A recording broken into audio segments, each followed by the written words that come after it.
Este é o 6º episódio e o último da primeira temporada do Margens da Palavra. Uma vez por mês, eu, Edma de Góes, e minha parceira Luciana Moreno levantamos um assunto para ser discutido com entrevistados que atuam no campo literário baiano e brasileiro.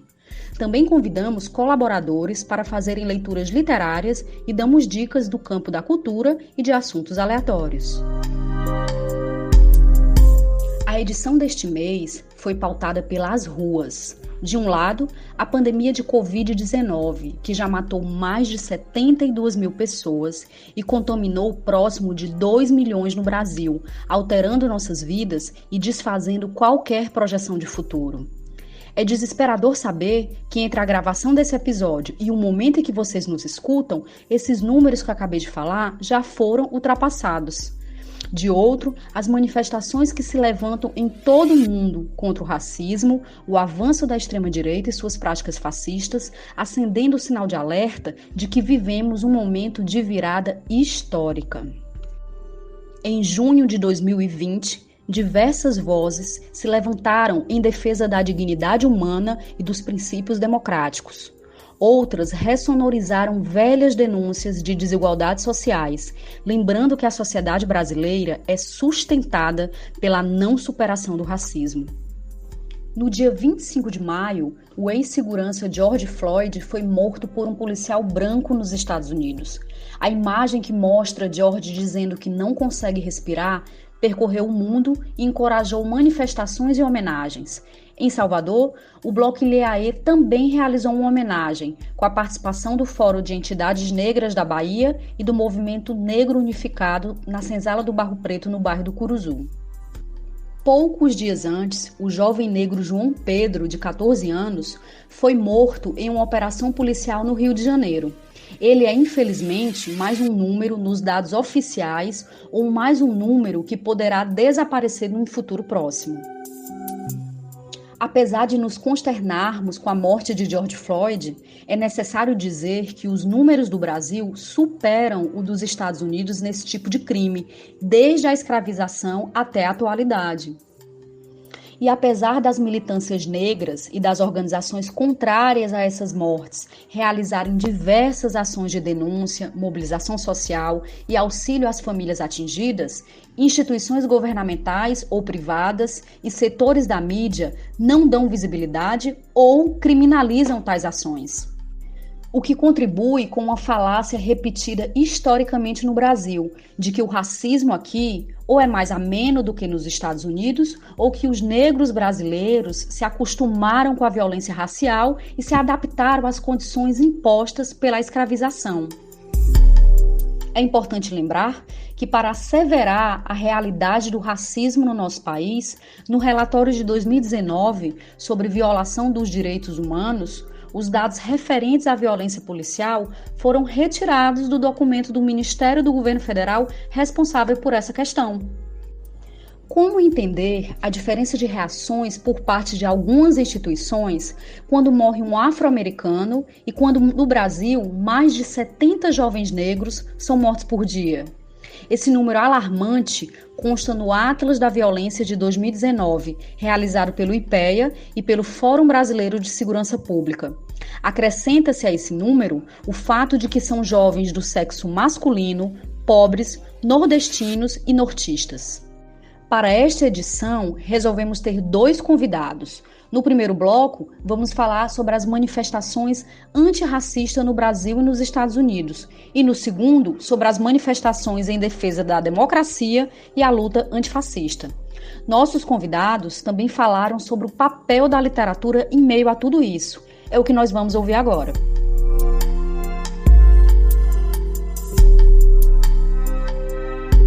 O primeiro entrevistado para essa edição é o escritor e ativista Hamilton Borges.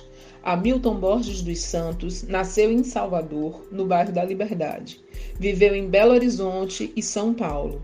É bacharel em Direito e idealizador da organização política Reaja ou Será Morta, Reaja ou Será Morto e da Escola Panafricanista Winnie Mandela, no Engenho Velho de Brotas. É associado a uma organização internacional de direitos humanos e se envolve na luta contra o genocídio do povo negro. Em 2019, o escritor lançou o romance O Livro Preto de Ariel, que recupera a chacina do Cabula, quando 12 jovens entre 16 e 27 anos foram mortos pela Polícia Militar da Bahia em fevereiro de 2015. Este é o terceiro livro do autor, que procura representar uma cidade de Salvador sempre a partir da perspectiva preta e oferecendo aos leitores um outro mapa da cidade. Nos trechos da entrevista a seguir, Hamilton fala sobre a luta antirracista, violência policial e como sua obra literária é implicada por essas temáticas.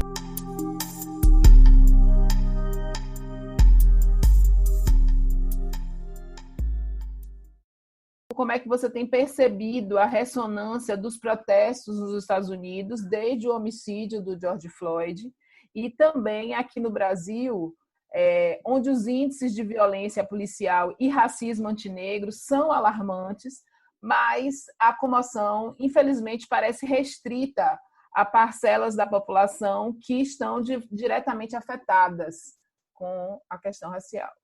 Queria agradecer a vocês por me chamar.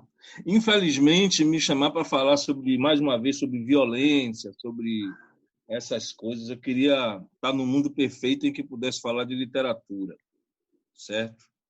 E não ficar assim...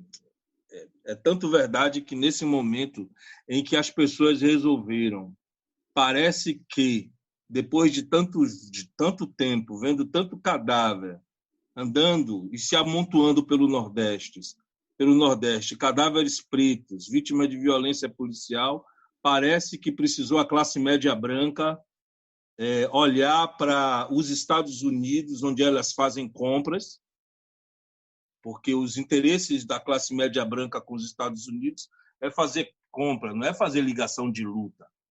Parece que agora é até ofensivo, né, discutir morte, discutir violência policial nesse momento, como se a gente nunca tivesse tratado disso.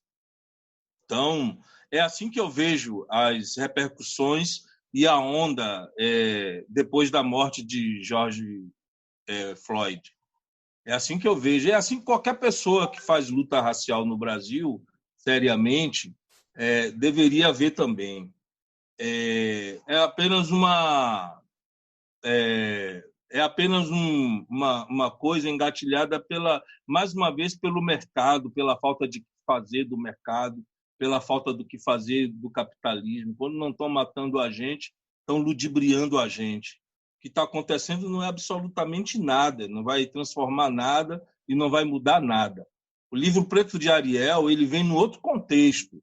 Ele veio de um contexto do acúmulo de um tipo de luta, que foi a luta contra o genocídio do povo negro, em que nós estivemos ocupados dentro dos IMLs, dentro da casa de pessoas que perderam filhos, dentro das celas de cadeia, dentro das prisões, investigando e relatando as coisas que aconteciam, que as pessoas fingiam que não estavam vendo.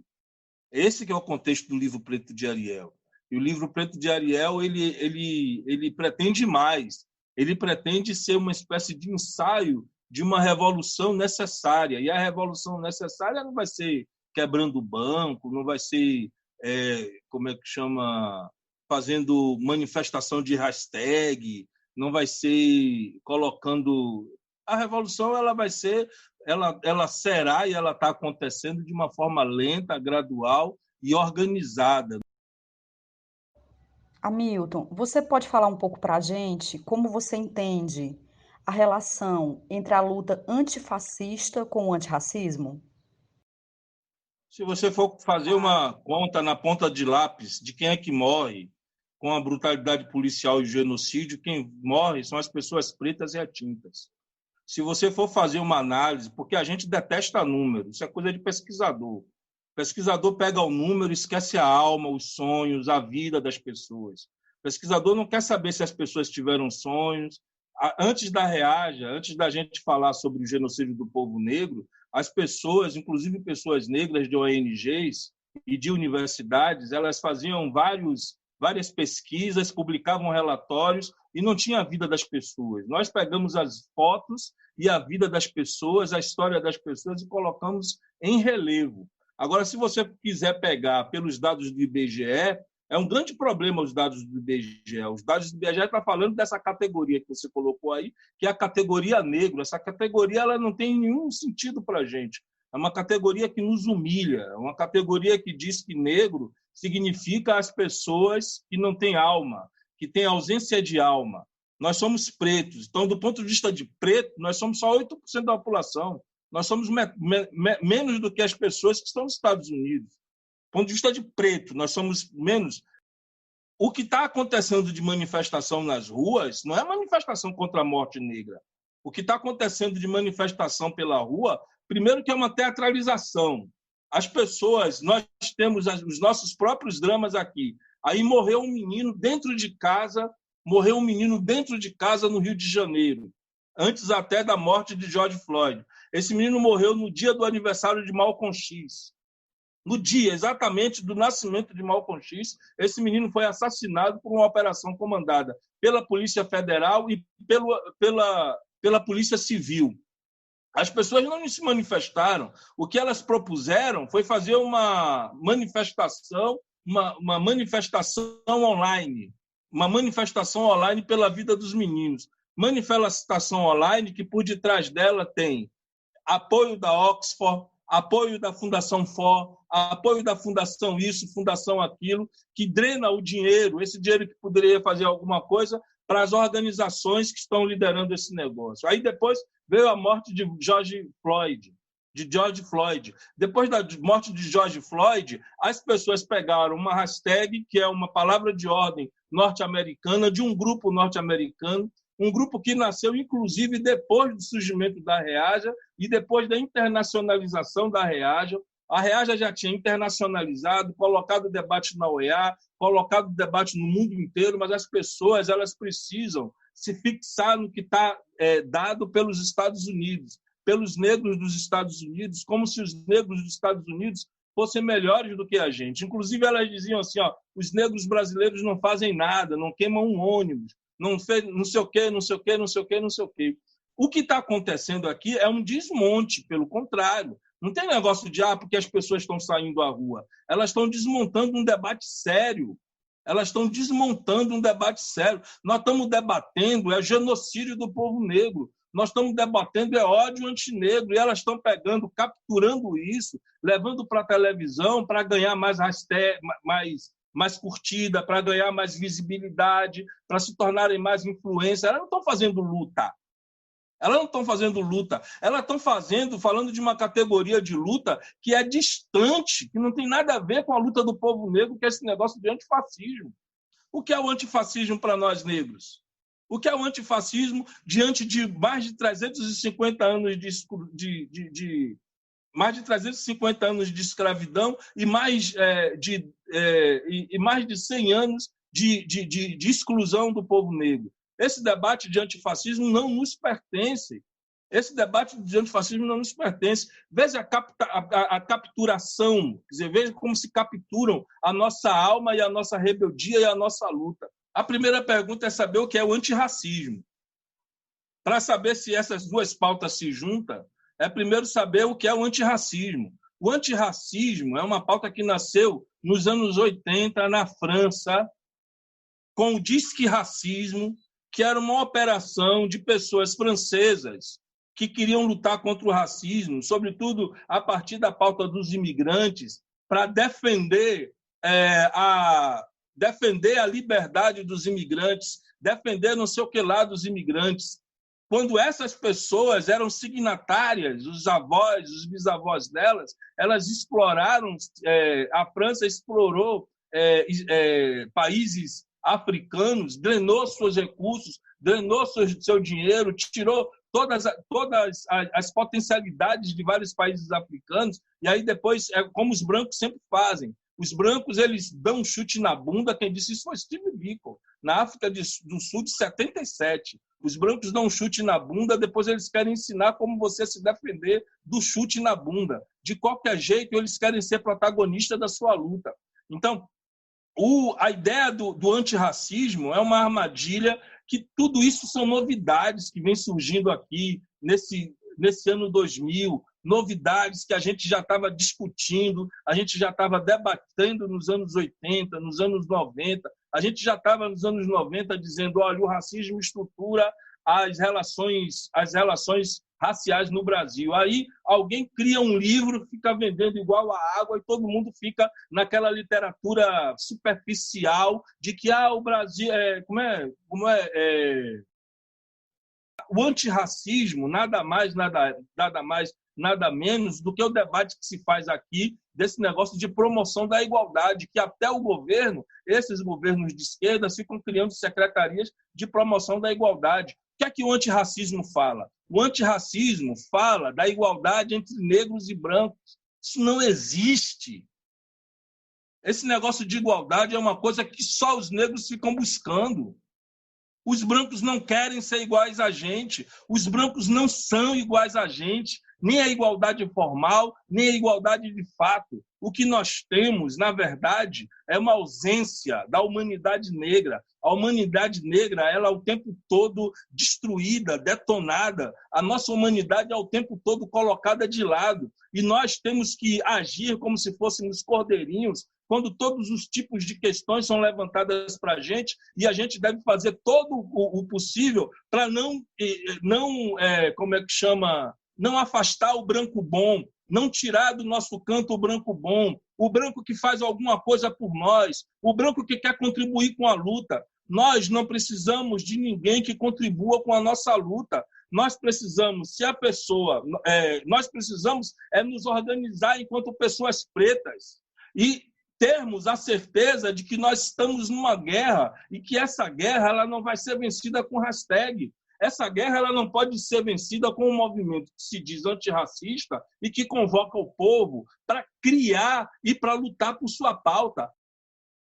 A partir disso que você fala, né, você publicou, eu acho que o próprio livro Preto de Ariel, que é uma publicação de 2019, confirma que essas pautas elas são anteriores a essa mobilização, né, que é uma mobilização, me parece mesmo, das redes sociais e que muitas vezes se fecha nela. Mas nesse mês de junho, você publicou um plano de ação que tem esse tom da militância, mas tem o tom literário, né, poético, que está lá disponível também nas redes sociais, e você traça algumas estratégias para o enfrentamento da violência racial no Brasil. Será que seria possível você sinalizar e comentar as orientações que você dá como escritor de literatura e militante? Diante dessa pandemia e diante da situação que está colocada, nós precisamos de território, nós precisamos de terra para plantar, nós precisamos de fazer casas, fazer as nossas próprias casas, nós precisamos nos retirar do centro da cidade, em que a gente está acumulado em casas pequenas, casas que não servem para nada, em que a gente vira apenas as pessoas que vão para os condomínios fechados limpar a casa das pessoas para criar os nossos próprios ambientes. Esse é um primeiro ponto, território. Só que a gente estava falando sobre isso em 78. Nós estamos falando de escola, nós precisamos criar as nossas próprias escolas. A gente tem as condições de criar nossas próprias escolas. A gente precisa ter água, precisamos aprender a cavar poço. Nós precisamos ter horta, a gente precisa plantar a nossa própria comida. Nós precisamos nos organizar, nós precisamos tomar as ruas. E a gente não vai tomar a rua. A gente também não pode ficar tomando a rua todo dia. Nesse momento, por exemplo, tomar a rua é um tiro no pé. Qualquer militante histórico, qualquer militante tarimbado e a classe média, porque a classe média ela aplaude quem está indo na rua, mas ela não sai de dentro de casa, porque ela tem o mercado garantido. Ela está com o mercado garantido. Está tudo garantido, o cartão de crédito, a conta está batendo. Agora, o meu povo vai sair para a rua para quê? Dizer fora Bolsonaro? Para depois levar Covid-19 para dentro de casa? Você sabe o que é uma morte de uma pessoa de Covid-19? Eu sei. A minha dor é antiga, eu não estou nem aí para quem se comove com ela. Como você entende a relação da sua produção literária com essa luta que você também vive cotidianamente de combate à violência policial?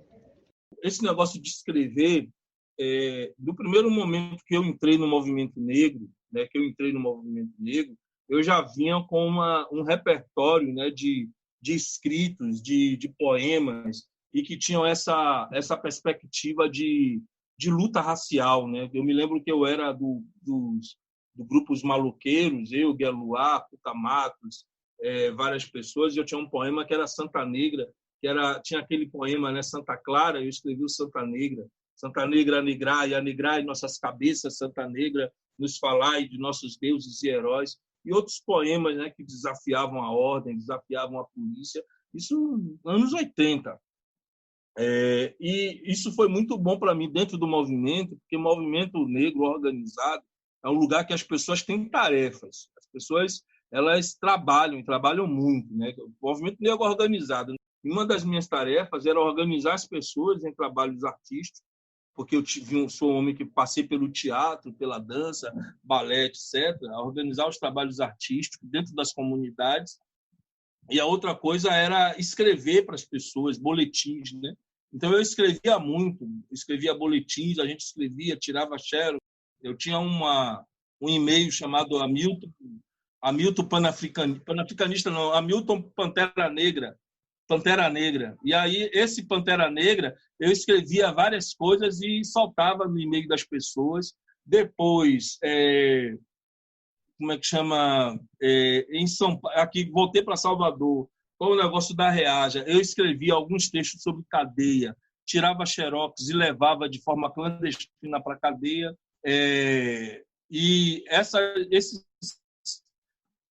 Eu me lembro que a gente dizia que eu era uma espécie de best-seller de cadeia, né? Porque os presos, eles pediam às mulheres para tirar xerox, o negócio espalhava, os presos liam muito as coisas que eu escrevia. Então, a escrita ela sempre esteve ligada à minha militância,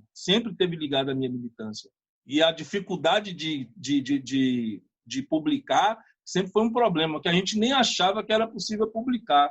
A gente só conseguiu isso com esse livro, o Livro Preto de Ariel, quando a gente viu. E aí foi um cara do Rio de Janeiro que disse a gente, cantou a pedra da gente, onde era a gráfica, como que a gente fazia, que não era um bicho de 7 cabeças, porque as pessoas aqui elas não diziam a gente como era. A minha relação com a literatura e a militância ela é indissociável.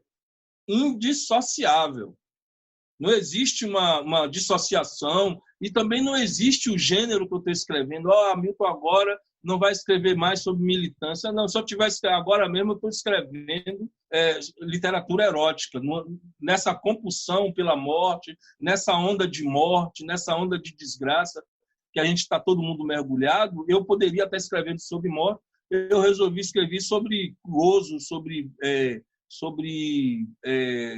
chupadas, sobre sexo, e dentro de uma perspectiva em que eu coloco, queria inclusive registrar isso aqui no podcast, para depois não aparecer os desavisados aí dizendo que eles que estão fazendo isso, mas eu quero discutir a pornografia, tirar a pornografia desse lugar, que é um lugar sujo, um lugar abjeto, entendeu? Eu acho que a pornografia ela não é esse lugar dos filmes eróticos, né, dos filmes pornô, é uma coisa muito mais sublime, e eu estou trabalhando com isso. Isso é político, estou debatendo os corpos negros, eu estou debatendo o racismo, estou debatendo nossa existência e o nosso gozo. Então, é indissociável, qualquer coisa que eu escrever é indissociável, entendeu?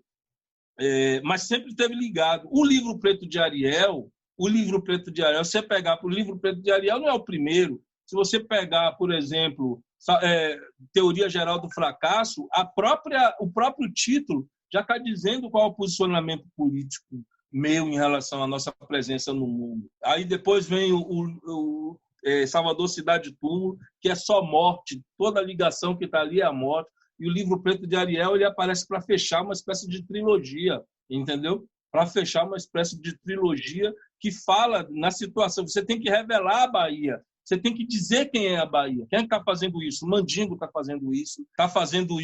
Fábio Mandingo, Davi Nunes está fazendo isso. Você revelar uma Bahia sem sotaque carioca.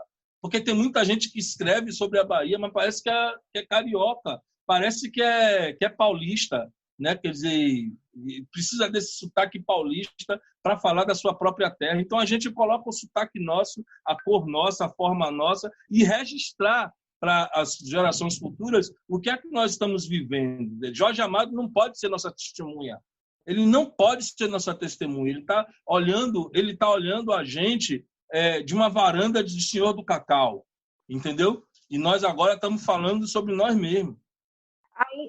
Ainda sobre o livro Preto de Ariel, mas eu penso que também as outras publicações, né, Teoria Geral do Fracasso e Salvador Cidade de Túmulo, elas dialogam com essa pergunta que a gente vai fazer. Elas narram bastante uma cidade de Salvador contemporânea e trazem eventos importantes, pessoas importantes. Por exemplo, o livro Preto de Ariel, ele traz esses nomes de forma direta, né? Sem subterfúgios.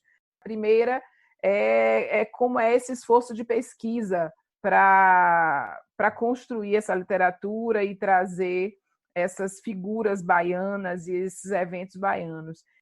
E, a partir disso, qual é o impacto que essa história contemporânea de fatos que acontecidos na cidade impacta ou tensiona o problema, né?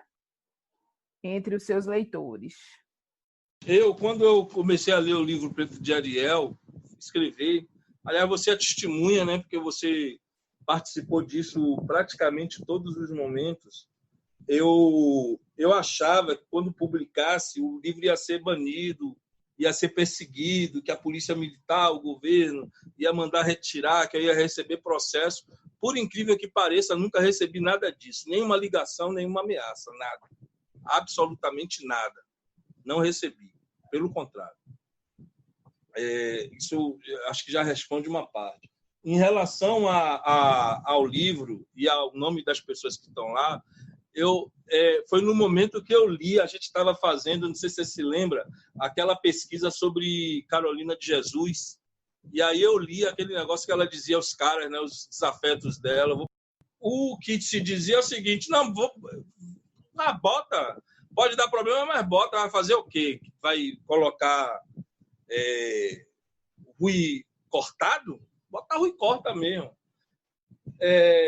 Era isso que ela dizia, né? Vou botar o seu nome no meu livro. Isso foi uma coisa fundamental para eu colocar também esses nomes para registrar a história, para a história saber do que aconteceu, né?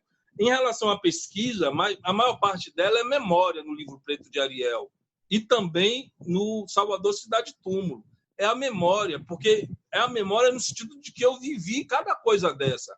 Eu não ouvi dizer, né? Quer dizer, não é uma invenção pela invenção, é uma fabulação de uma realidade bem dura, bem pesada, que eu vivi cada momento, né? Aquele momento que Dona Lúcia, no livro Preto de Ariel, entra na casa do governador e vê um monte de gente lá que eram pessoas negras da comunidade traidores, e ela chama de canalha. Eu me lembro que a gente chamou de canalhas. Vocês são canalhas. Enquanto tem 12 pessoas mortas e as mães lá fora esperando o governador, vocês estão aqui articulando com o governador seus cargos.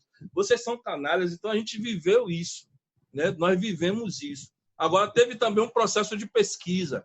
Eu me lembro que eu fui no cemitério dos ingleses. Eu fui no cemitério dos ingleses. Eu peguei uns arquivos do cemitério dos ingleses. Aquele banco... eu esqueci o nome agora, aquele banco que era daquela família que tinha várias terras aqui. Aí depois eu fui descobrir que a bisneta do banqueiro, que foi,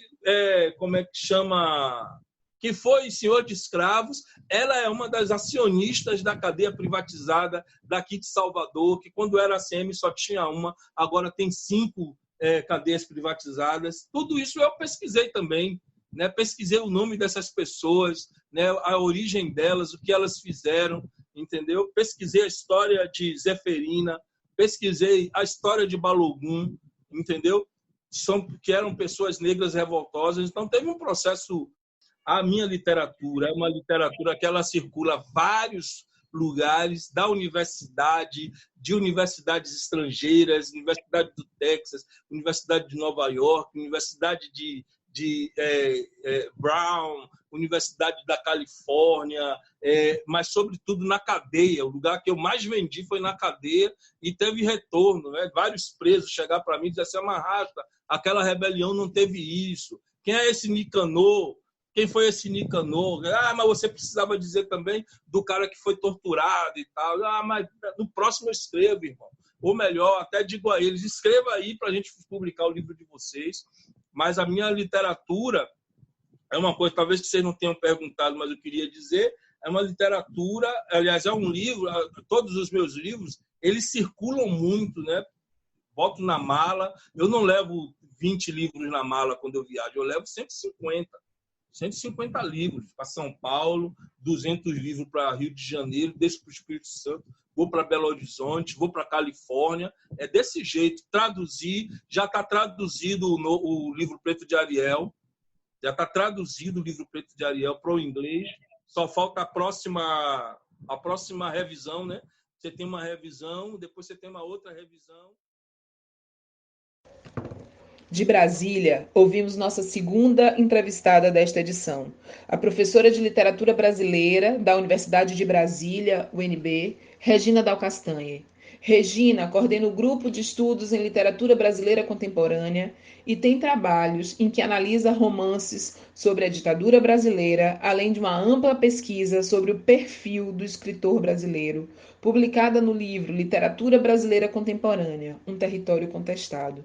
Em conversa com Margens, Regina falou sobre as agruras no centro do poder, mas, sobretudo, sobre as mudanças no campo literário brasileiro como sintoma de um país, as lutas antifascistas e antirracistas e o papel da literatura em meio a tudo isso. Vamos ouvir agora alguns momentos dessa conversa. Olá, Regina, bem-vinda ao Margens.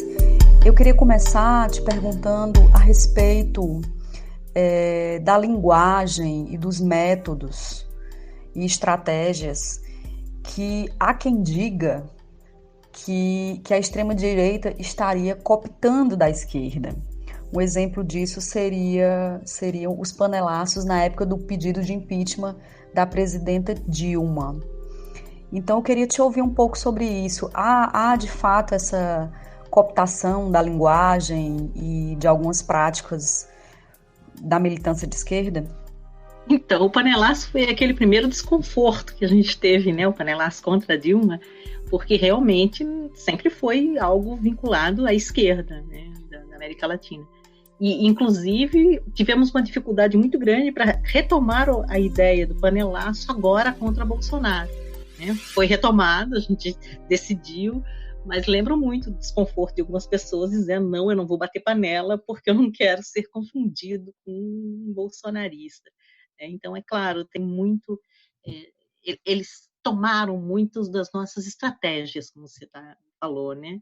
Teve o panelaço, mas todas as manifestações, né? A organização das manifestações deles, com cartazes, com bandeiras, com faixas, etc. Quer dizer, essas manifestações eram nossas, né? Esse modo de se manifestar era o nosso modo, o modo da esquerda, de alguma maneira. Pelo menos nos últimos tempos, aí, o que a gente via era isso. Mas eu acho que tem algo, claro, também essa questão que agora todos esses que estão defendendo a volta da ditadura, que defendem a tortura, que defendem o fechamento do STF, do Congresso, etc., estão com um discurso de que precisam ter liberdade de expressão, né? Que essa figura falando em ser uma prisioneira política, né? Então, assim, realmente eles fazem esse jogo ambíguo o tempo inteiro.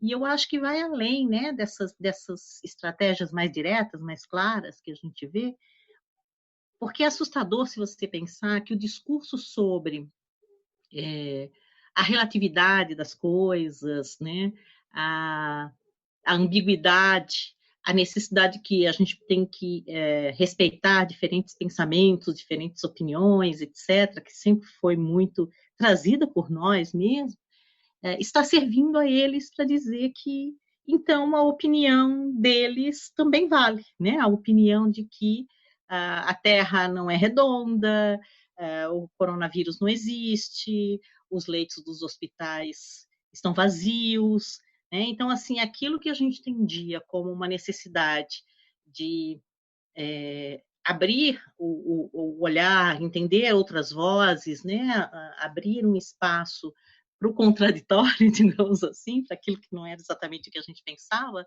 eles estão usando para inserir aí em todos os discursos as coisas mais absurdas, né? A defesa das coisas mais absurdas, mais sem sentido, mais bizarras, digamos assim. O tempo inteiro eles estão fazendo isso, né? Estão usando, e a gente me parece que está numa posição de, às vezes, ficar respondendo só a isso. Me parece que temos que ir para um enfrentamento talvez um pouco mais pesado. Agora, muito disso passa também pela necessidade da educação, né? Educação formal, discussão dessas questões a sério, e por isso também me parece que eles tentam censurar, né? Tanto os artistas, claro, como sempre, como os professores em sala de aula cada vez mais, né? A ideia de que não podemos falar sobre feminismo, porque não podemos falar sobre gênero, porque não podemos falar sobre a ditadura, né? Há uma pressão, de modo geral, para que a gente não possa discutir as questões que são importantes nesse momento, justamente para impedir que eles falem tanta barbaridade, ou que essas barbaridades que eles estão falando cheguem às pessoas com essa facilidade, né? Nós temos que construir outros discursos, nós temos que enfrentá-los também, sair, me parece, dessa coisa tão simplesmente reagindo ao que eles dizem o tempo inteiro, tentando. É claro que isso tudo é muito difícil, porque como é que a gente fica pensando aqui em estratégias, né, para divulgar conhecimento, falar da importância do conhecimento, da ciência, etc., quando a gente tem que cercar a universidade para impedir que eles entrem, né? Quando a gente tem que cercar o STF, brigar para que...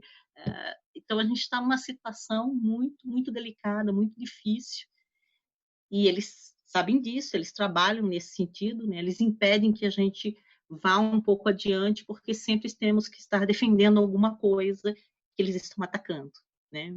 E aí, os mais diferentes aspectos, assim, falei aqui da universidade, que é o meu lugar, mas é claro, né, o que está acontecendo dentro do Ministério da Saúde, uma coisa absurda o que está acontecendo em todas as tribos indígenas, né, no massacre que está acontecendo com os indígenas hoje, com o pessoal do Movimento Sem Terra, com todos os jovens negros das nossas periferias, né? Então, isso está o tempo inteiro, essa violência o tempo inteiro presente, e a gente tendo que defender alguns pontos e não dando conta de tudo.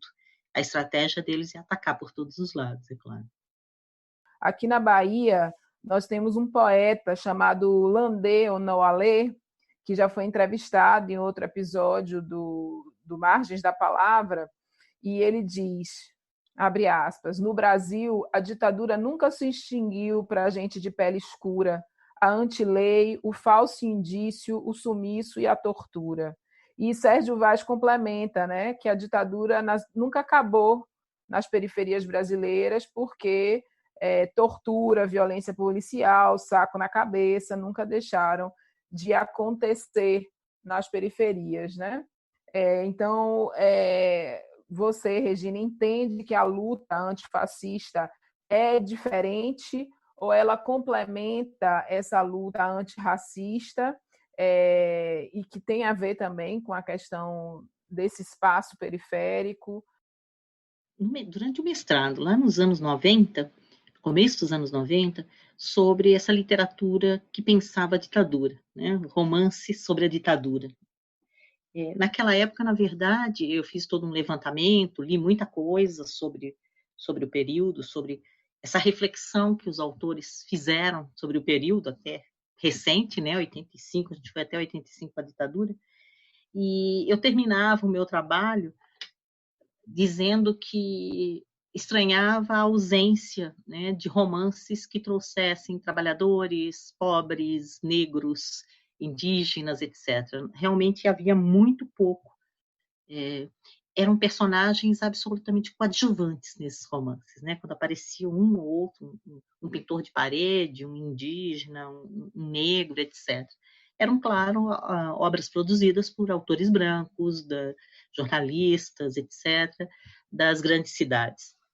O que eu vejo agora, desde depois especialmente depois da instalação da Comissão Nacional da Verdade, é que a gente tem um material sendo produzido hoje que traz, né, um outro universo aí, sobre o qual pelo menos quem estudava literatura distante, né, desse universo das periferias, dos indígenas, da população negra, traz aí agora uma outra visão, né, um outro olhar sobre a ditadura, por uma outra perspectiva, né, por essas periferias, muita literatura sobre mulheres, é claro, também, né, pela perspectiva das mulheres, mas também sobre essa perspectiva negra, indígena também, né, tem muitos indígenas produzindo hoje, e eu acho isso fundamental, porque é um alerta, né, justamente o que a Luciana falou, que essa ditadura ela aconteceu, ela massacrou, a ditadura em si massacrou também muitos indígenas, né, muitos negros, camponeses, etc., trabalhadores, mas que nós não tínhamos relatos, né, escritos, literatura especialmente, né, ficção, conto, poesia escrita sobre isso. O que nos fazia mais uma vez pensar que a ditadura atingiu apenas brancos de classe média, né? Estudantes, escritores, etc., etc. E eu acho importantíssimo esse material que vem surgindo, porque nos dá esse olhar. Fora isso, é claro que toda uma produção aí de intelectuais que vão se formando agora, né? Como intelectuais, como produtores literários, etc., dessas populações, né? Negras, indígenas, periféricas, LGBT, etc., que estão cada vez mais refletindo sobre a situação, sobre uma situação que, é claro, não de exclusão e opressão, que não é exclusiva de períodos formalmente ditatoriais, mas que vem da história do Brasil desde sempre, né?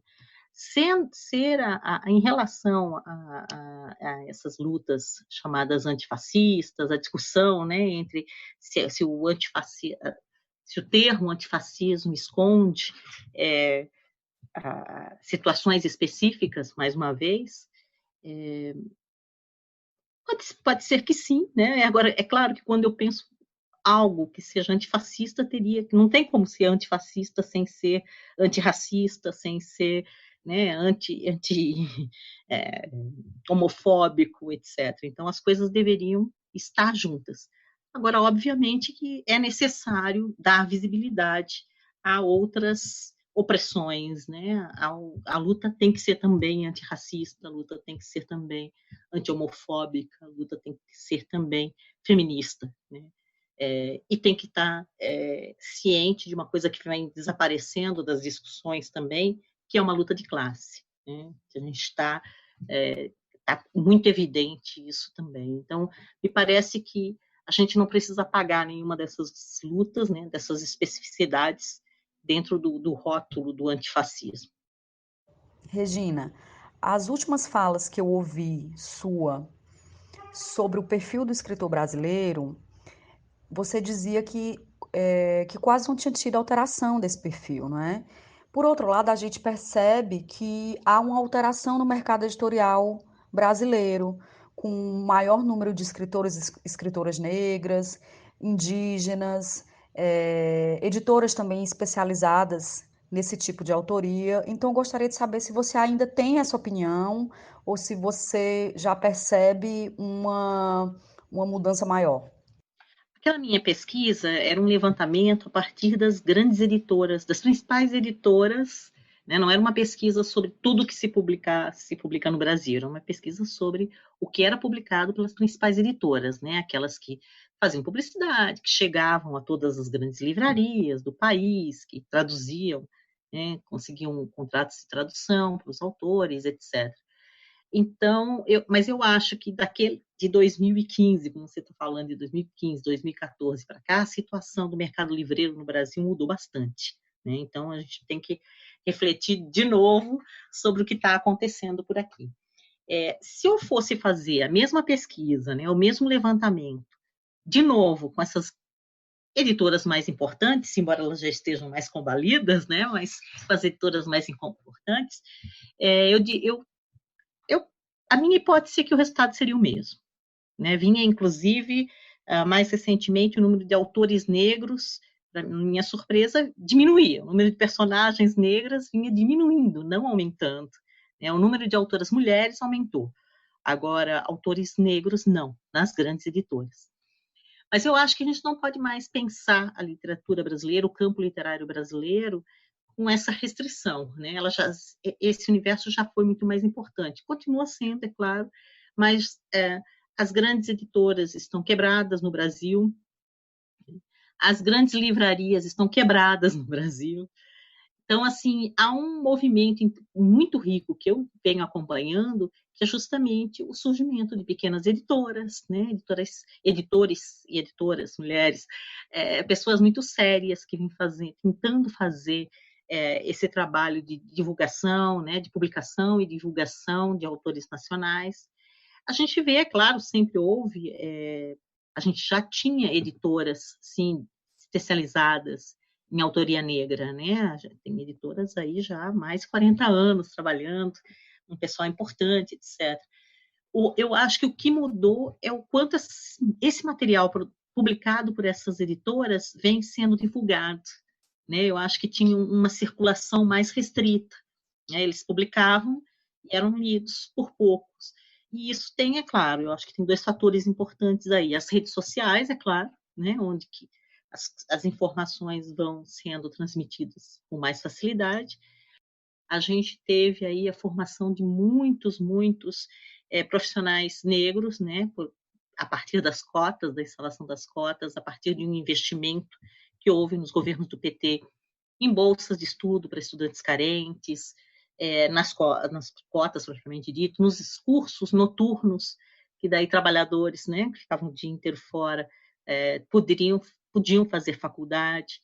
Então, assim, com a ampliação do número de pessoas com curso superior, né, que estavam estudando, etc., a gente tem uma ampliação também, eu falo da ampliação, é claro, de estudantes negros, indígenas, pobres, trabalhadores, etc. A gente tem também o aumento do interesse por essa produção literária, que tem a ver com a vida dessas pessoas também. Né?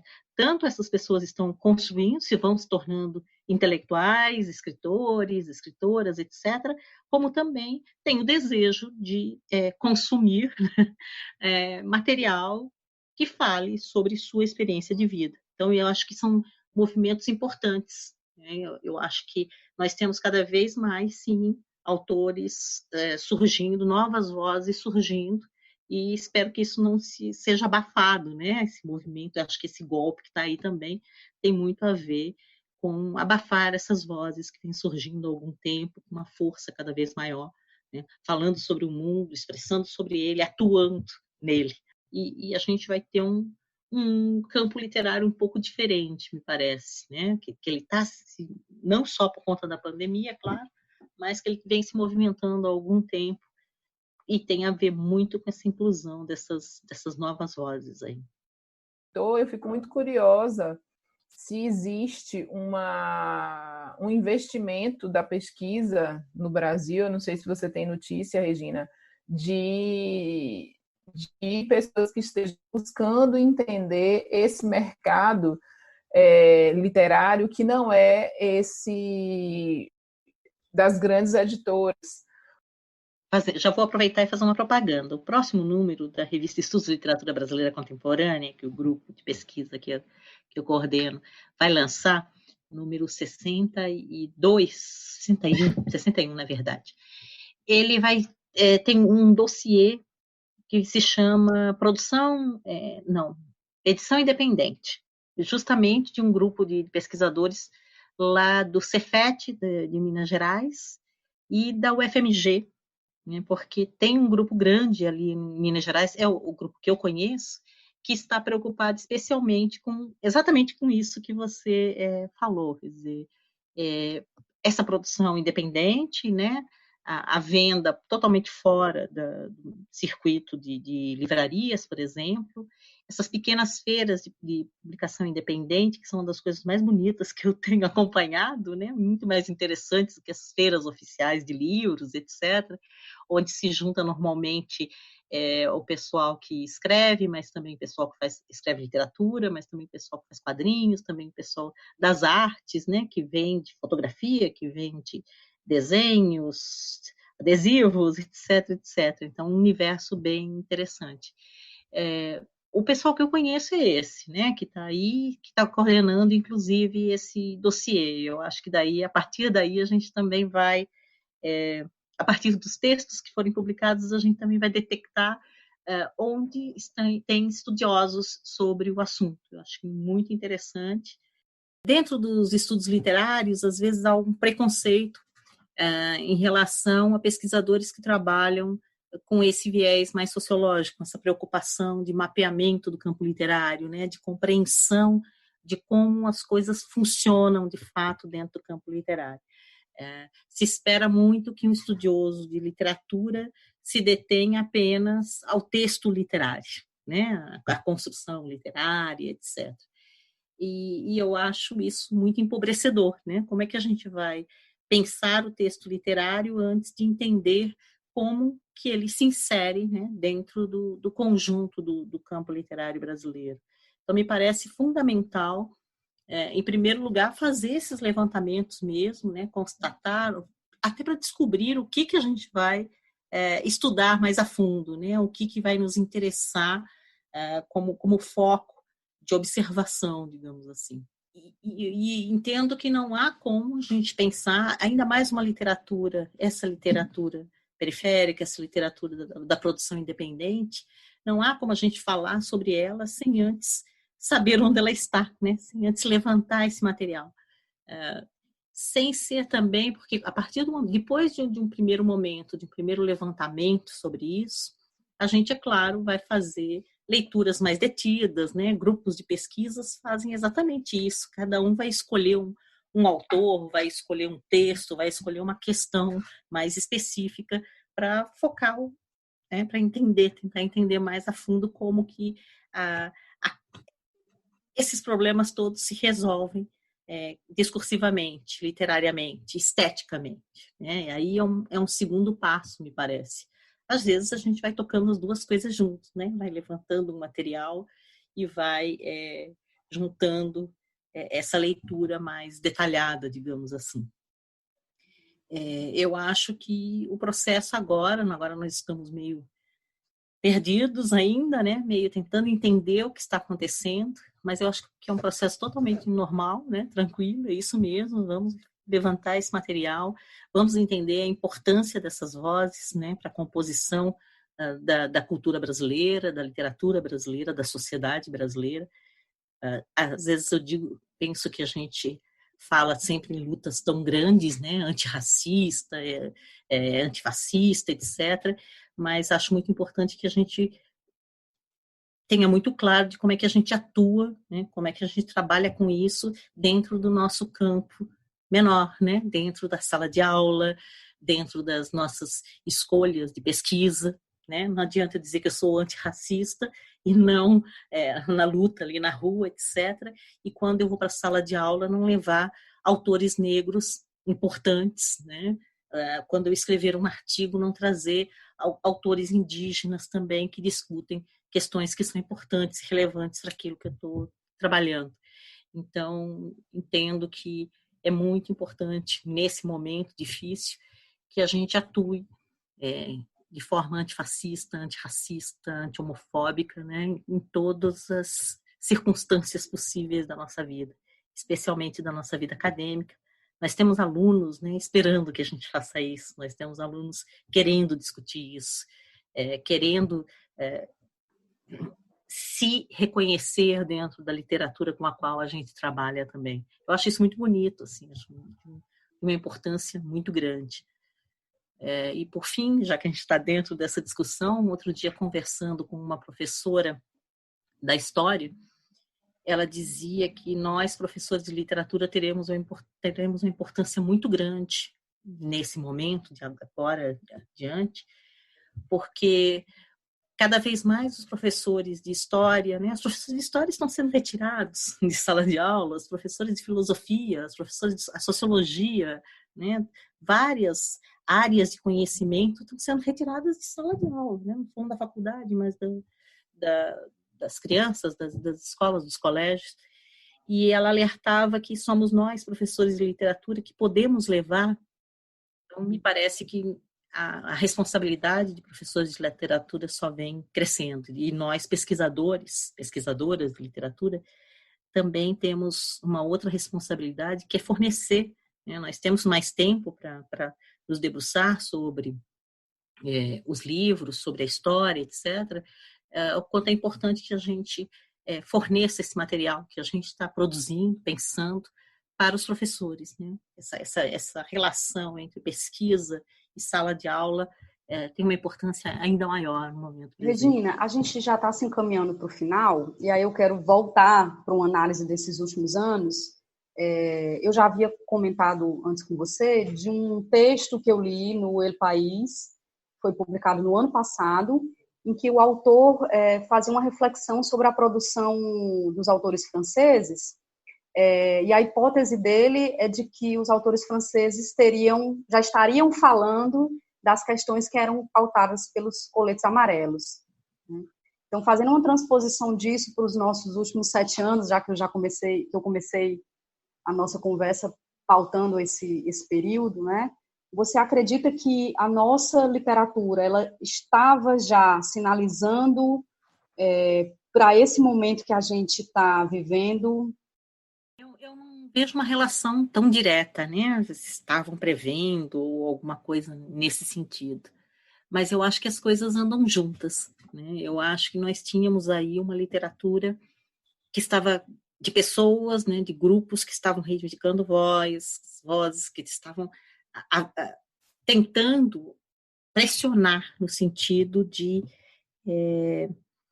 inscrever outras perspectivas sociais dentro da cultura brasileira. Né? Eu acho que isso era uma forma de pressão, e me parece que o golpe vem contra isso. Né? Então, só para entender um pouco o golpe como algo, vamos calar essas pessoas, não nos interessa ouvir essas vozes. Não, então, sim, né? Como a denúncia era tão importante, né? Me parece que tão importante a ponto de ter uma reação a esse ponto, me parece que as coisas estão mais ou menos juntas. O que eu visualizo daí é o que vem um pouco depois, né? Nós temos uma literatura aí que está analisando o que está acontecendo o tempo inteiro. E aí temos 2 movimentos que eu acho que são de gêneros literários diferentes. Um que é a poesia, né? A poesia é um gênero muito propício para se falar sobre o presente, ainda mais em tempos de redes sociais, né? Então, acontece alguma coisa, imediatamente o poeta pode falar sobre isso, um texto curto, rápido, etc., atingindo muita gente. Eu vi muita coisa durante todo o golpe, né? Muito material interessantíssimo surgiu aí. Também nós temos coletâneas que foram surgindo, né? Coletâneas de poesia, coletâneas de contos, crônicas, etc., que tentam trazer textos quentes ainda, né? Produzidos no calor da hora. E vejo agora surgindo de 2017, 18, 19, agora também, romances. Aí, é claro, o romance exige um tempo maior, né, de maturação sobre o que está acontecendo, de escrita também. Então, vejo romances interessantes surgindo, né?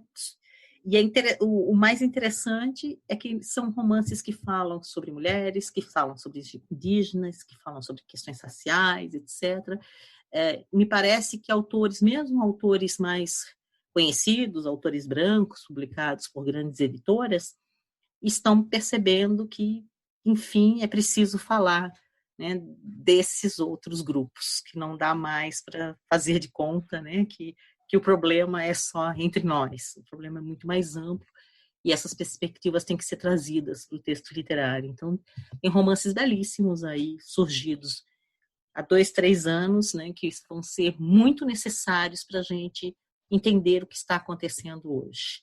Né? Não estou dizendo que são romances que vão perdurar, etc., mas daqui a 10 anos a gente vai precisar voltar a eles, porque eles estão dizendo alguma coisa. Da mesma forma que alguns romances produzidos durante a ditadura mesmo, que tinham algumas dificuldades, né? São romances que não têm um final, que você não sabe o que vai acontecer, etc.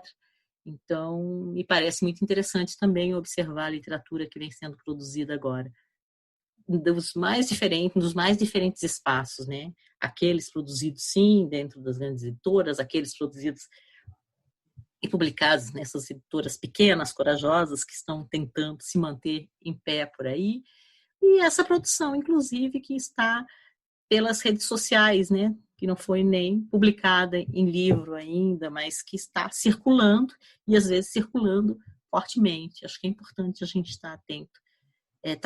Tá tão difícil entender o que está acontecendo no Brasil hoje, que me parece que a gente precisa juntar também esse material, né, para nos ajudar a pensar sobre isso, né, refletir sobre esse momento.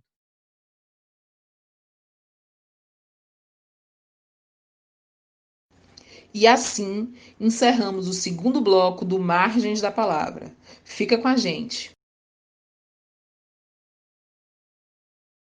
Como os ouvintes já sabem, em cada episódio, 2 leitores indicam obras, autores e autoras, numa sequência breve de leituras. O que a gente deseja é que vocês queiram ler e conhecer mais sobre esses livros depois de ouvir o Margens. Vamos às colaborações deste mês?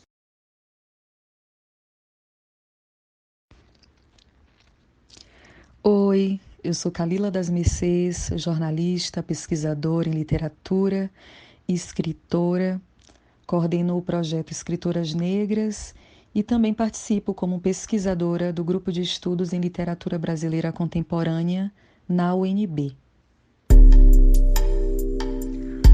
Vivo aqui e o agora, o passado recordo, o presente vivo, o futuro planejo. O mundo não para só porque as pessoas envelhecem. Afinal, o velho, mesmo curvado, continua em pé, dizia ela. Este trecho é de Mãe Stella de Oxóssi, do livro A Ialorixá e o Pajé. Mãe Stella nasceu em 1925 e faleceu em 2018. É um dos nomes representativos da nossa cultura. Publicou vários livros, dentre eles Oxóssi, o Caçador de Alegrias, Meu Tempo é Agora, Oé, Provérbios. Mãe Stella de Oxóssi nos deixa um legado riquíssimo de conhecimentos, de força e de coragem. Olá, eu sou Wesley Correia, escritor, ensaísta e professor do IFBA. Soneto do terror racial. Os helicópteros voam loucos sobre as nossas cabeças de eternite. Os homens brancos espumam escrotos com sua sanha de morte sem limite. A favela, a criança, o pipoco, o cabula, a maré, a injustiça, o kit, a gravata, o genocídio, o toco, a política de morte que existe, o bairro prisão, a periferia, o corpo negro preso no espaço-tempo do terror racial dia após dia, do negreiro ao atual momento, a brancura, o horror, a agonia, os séculos, os eguns, o barravento. Este poema é do Davi Nunes e está em seu novo livro, Banzo.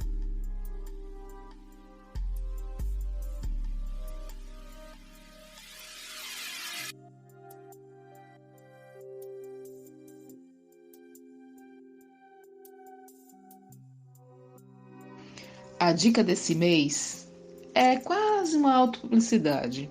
Eu sou coordenadora do Grupo de Estudos Literatura e Periferias e, por conta da pandemia e por conta da suspensão dos nossos encontros presenciais, nós decidimos realizar semanalmente lives com os escritores e escritoras pesquisadas no perfil do Instagram do grupo. Então, convido todos e todas a assistirem às quintas-feiras, às 20 horas, no perfil do GELPES, no Instagram, as lives com os escritores pesquisados. Então, Luciana, a minha dica do mês ainda pega carona com o isolamento social.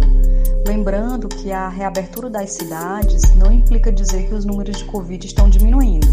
Isso não é verdade. Então, eu vou sugerir uma peça de teatro que está disponível no YouTube e foi um dos grandes espetáculos que eu tive oportunidade de assistir aqui no Teatro Vila Velha, em Salvador. Chama-se Traga-me a Cabeça de Lima Barreto. É um monólogo interpretado pelo ator Hilton Cobra, que faz um mergulho na vida e na ficção de Lima Barreto. Então, por aí, por essa breve apresentação, vocês já imaginam o que esperar. E que tem relação direta com um dos grandes temas que a gente tratou no episódio de hoje, que é o racismo.